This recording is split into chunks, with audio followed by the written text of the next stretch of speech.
Bonjour à tous et bienvenue dans cette nouvelle vidéo. Alors aujourd'hui, je reçois Ethan, 16 ans. C'est ça. Alors il est plus grand que moi. Alors il faut savoir qu'Ethan, il est sur la photo de la fabrication de l'atelier. Il a fait partie des gens qui ont construit cet atelier en formation Saturbois. Il avait à peine 13 ans, si mes souvenirs sont bons. 13 ans.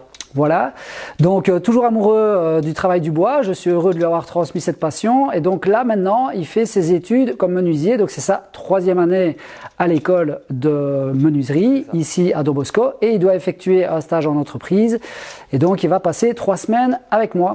Donc comme c'est son premier jour, on a fait un petit peu le tour de l'atelier, je lui ai demandé un petit peu si il avait déjà vu telle chose, etc. Et puis il me dit « Ah, je n'ai jamais vu comment on replie une scie à ruban ». Donc c'est l'occasion de vous montrer comment on replie une scie à ruban et dans les jours et les vidéos qui vont suivre, en fait, on va faire un état des lieux de chaque machine. Donc on va faire le tour de la scie à onglet, expliquer la manière de l'utiliser en sécurité, pourquoi, comment on se positionne, ce qu'on peut faire, quel type de lame, etc. On va faire pareil pour la scie à ruban, on va faire pareil pour la dégauchisseuse, la toupie, la scie à format, etc. D'ailleurs, n'hésitez pas à mettre dans les commentaires éventuellement si vous avez une machine ou une question un petit peu particulière. On se fera un plaisir d'y répondre. D'accord ? Alors, je ferai participer évidemment Ethan, donc c'est-à-dire que je vais toujours lui demander qu'il m'explique comment la machine fonctionne et ensuite, soit je dirai c'est très bien, voilà, ou alors je corrigerai ce qui ne fonctionne pas. De nouveau, n'hésitez pas à mettre dans les commentaires si ça vous semble quelque chose d'assez intéressant. Donc assez de blabla, je vais vous montrer donc comment est-ce qu'on déplie déjà une scie à ruban et comment on la replie. Alors l'idéal c'est de mettre des gants, moi je n'aime pas de mettre des gants, donc Ethan en a, et je vais vous expliquer pourquoi je n'en mets pas juste après. Alors quand on déplie le ruban, il faut toujours regarder, donc vous voyez il y a une croix qui se forme, il faut toujours que celle-ci soit libre. Donc on prend le brin qui nous permet d'avoir la croix en dessous de, je vais y arriver, voilà, donc ici on a la boucle et le croisement du ruban se fait en dessous de la boucle, d'accord? On essaie de s'arranger que pour la partie plate touche le sol, donc pas les dents, on vient la positionner au sol et ensuite on laisse tout simplement, voilà, ici je dois forcer, donc c'est pas dans le bon sens, je vais l'ouvrir et libérer ma scie, d'accord? Facile. Ensuite, pour la replier, alors il y a 36 méthodes, en tout cas il y en a au moins 4 ou 5, moi je vous partage la mienne, parce que c'est assez simple. Je mets les dents face à moi, alors pourquoi est-ce qu'on met les dents face à nous et non pas dans l'autre sens? Tout simplement parce que je vais exercer une pression avec mes pouces vers l'intérieur. Si j'ai les dents vers l'extérieur, en fait mes mains vont rentrer dans les dents de la lame de ruban ou dans le ruban, d'accord? Donc voilà pourquoi est-ce que moi je mets les dents face à moi. Une fois donc que c'est fait, je plie, donc j'écarte légèrement, je plie vers l'avant et mon ruban suit le mouvement, d'accord? Donc je viens plier, donc je peux le tenir aussi avec mon pied, je viens plier vers l'avant et il se remet tout simplement. Arrivé à ce stade-là, on croise simplement les bras, je viens chercher, je remonte ma boucle et ma lame est pliée. Facile.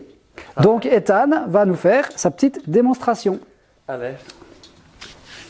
Alors, on prend le brin qui va en bas, la lame vers le dessus. Parfait. Pose au sol. Ici, voilà. Nickel. Là, je le retourne par les dents vers moi. Parfait. Je prends 2/3.